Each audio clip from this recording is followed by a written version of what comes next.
The moment I opened my eyes that morning, I felt something was off.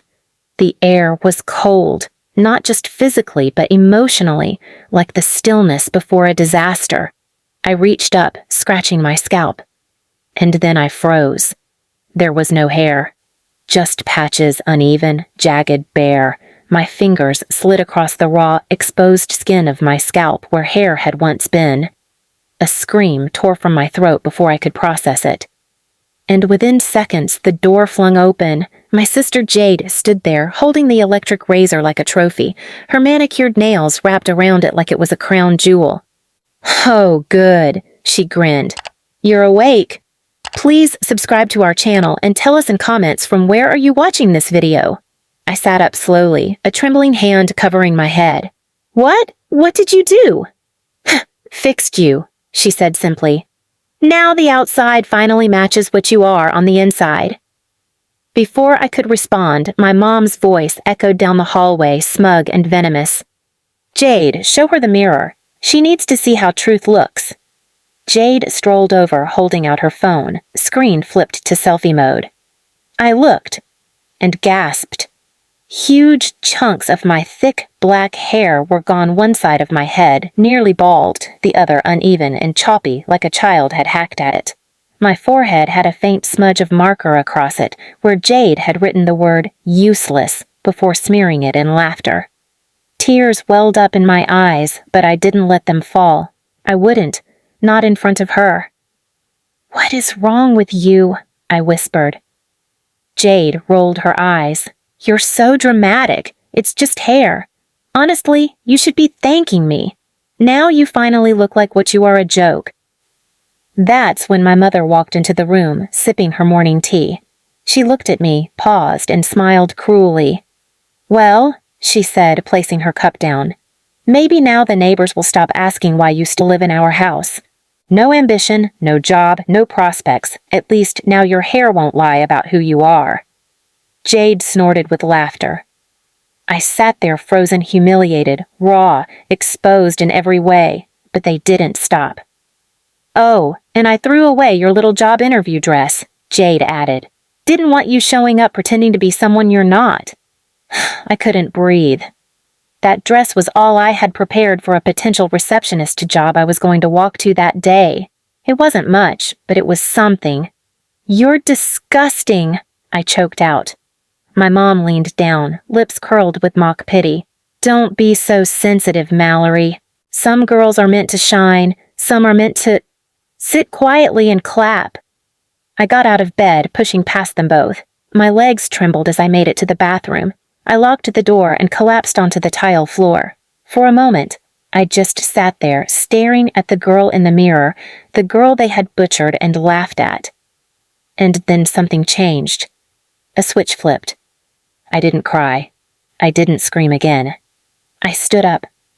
I turned on the sink, washed the word off my forehead, and stared at myself until the hatred in their voices faded from memory. They thought they broke me. They thought cutting my hair would erase my identity. But in that moment, I felt something I hadn't felt in years. Clarity. And it wasn't just about revenge. It was about reclaiming the person they spent years tearing down, year after year, insult after insult. I wrapped a scarf around my head, not to hide but to hold in what little warmth I had left. That day, I didn't go to the interview. I walked into a salon and asked them to shave it all off clean. The stylist paused. "Are you sure?" "Yes," I whispered. "Make it neat, but leave a streak something bold." It was the first decision I'd made that my mother and sister didn't control. And it felt powerful. When I walked out of that salon, people stared. I didn't care, because I wasn't hiding anymore. I wasn't begging to be loved by people who only saw me as a punching bag. I walked to a library next, printed 3 resumes, borrowed a laptop, and started applying to jobs they didn't think I'd ever qualify for. That night, I didn't go home. I slept in a shelter 3 towns away, silent, small, scared, but free. And while my sister posted selfies mocking me, and my mother spread whispers to neighbors about how I'd lost my mind, I was building something. something they would never see coming. And when it came, it would be louder than any of their cruel laughter. The first few weeks were rough. The shelter didn't ask questions, just handed me a thin blanket and a roll-away cot in the back room. The women there were quiet, tired, kind in the way people are when they've seen too much and still offer you a piece of their bread. I didn't speak much. I kept my head low, hoodie up, and my resume in a manila folder that I carried like it was worth more than gold. Every day I walked, library, cafe, grocery stores. I applied everywhere. Most turned me down without even a second glance. I didn't look right to them with my shaved head and thrift store shoes. Until I met Claire. She owned a second-hand bookstore tucked into a corner near the old train station. I was applying for a cashier job, fumbling my words, when she looked up from her desk and tilted her head. "You read?" I blinked. Yeah, a lot. "What's your favorite?" I paused. "Toni Morrison, The Bluest Eye." She smiled. "Mine too." That was it. She hired me that afternoon. The pay was low, but the shop was warm. Claire didn't ask about the hair, or why my voice trembled when someone raised theirs nearby. She just handed me the keys when she left each evening and said, "Lock up after the last customer and leave the lights low, makes the pages glow." Those little words were more kindness than I'd heard in years. I used my first paycheck to buy a cheap phone. I didn't tell my mother or sister, but I did check their social media. And what I saw made me clench my jaw. Jade was going viral not for modeling or anything noble, but for mocking me. She posted TikToks reenacting the haircut night with captions like, "When your sister's life is already trash, so you just take out the garbage." One video had over 200K views. Strangers laughed in the comments. "She deserved it. Who even sleeps that deep? Girl just gave her a free glow down." "And my mom?" she commented under it. "Finally she did something useful. That haircut saved us money." My hands shook, but I didn't post back. I didn't reply. I didn't call. I printed every comment, every screenshot, and kept them. Because I had a new plan now.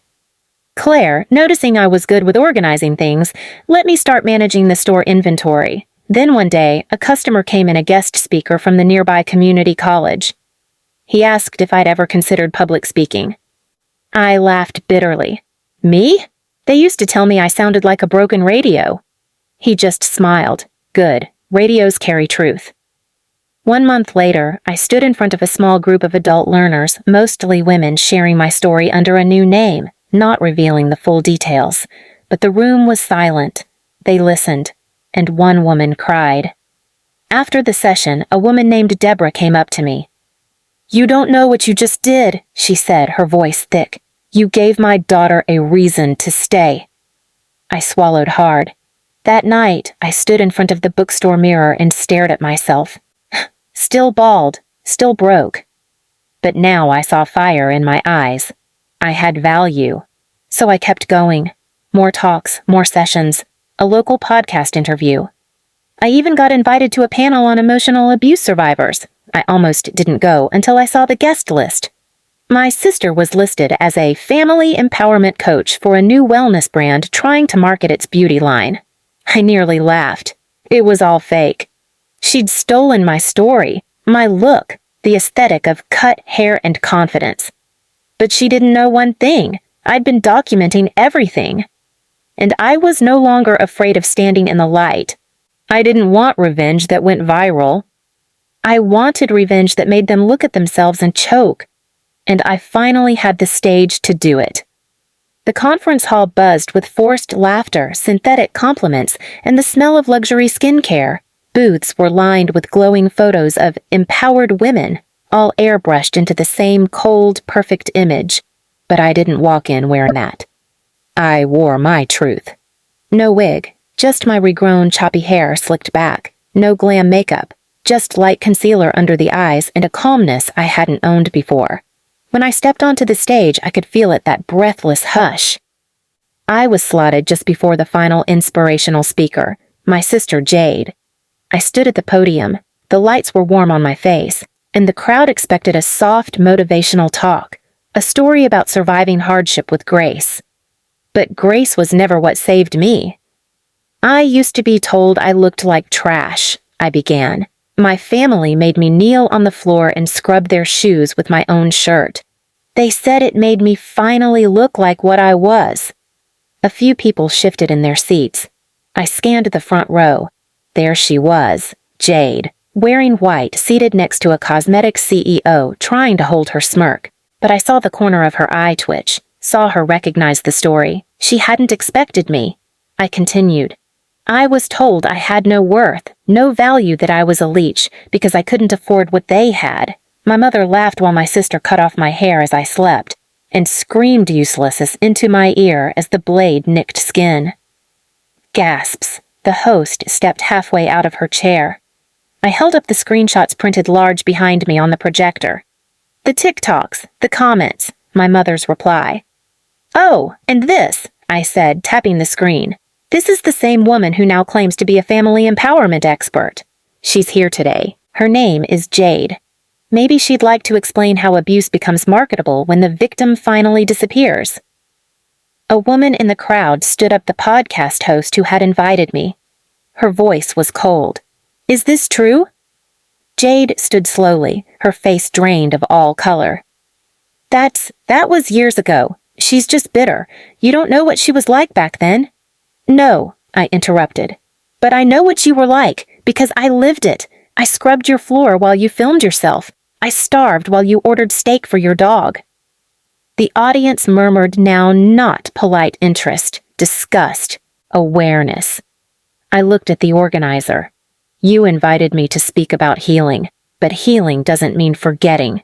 It means naming it, owning it, and letting the ones who hurt you watch you walk out without looking back." I paused. "And that's exactly what I'm going to do." I stepped off the stage. Security ushered Jade out through a side exit, not arrested, not punished legally, but ruined in the one place she cared about, her curated social persona, her brand, her spotlight. It flickered out that day. Her sponsor dropped her, her coaching business collapsed, and the comments turned. "Why didn't we know? That wasn't empowerment, that was performance. You humiliated your sister and called it healing?" She tried to claw back her image, new videos, fake apologies, but they didn't stick. Because I never responded. I didn't need to. I had already opened my own space, a quiet reading room where survivors of abuse could come in, drink tea, and exist without shame. I called it Chapter 1. And on the wall hung a framed photo. Me that night on the stage, mid-sentence, unapologetic, unbroken. I never took it down. And every time a girl walks in with tears in her eyes and jagged hair under a hood, I say, "You're not trash. You're just the part of the story they didn't want written." And I mean it. Because I lived it. And I turned their pride into dust, one truth at a time. Please subscribe to our channel and tell us in comments from where are you watching this video.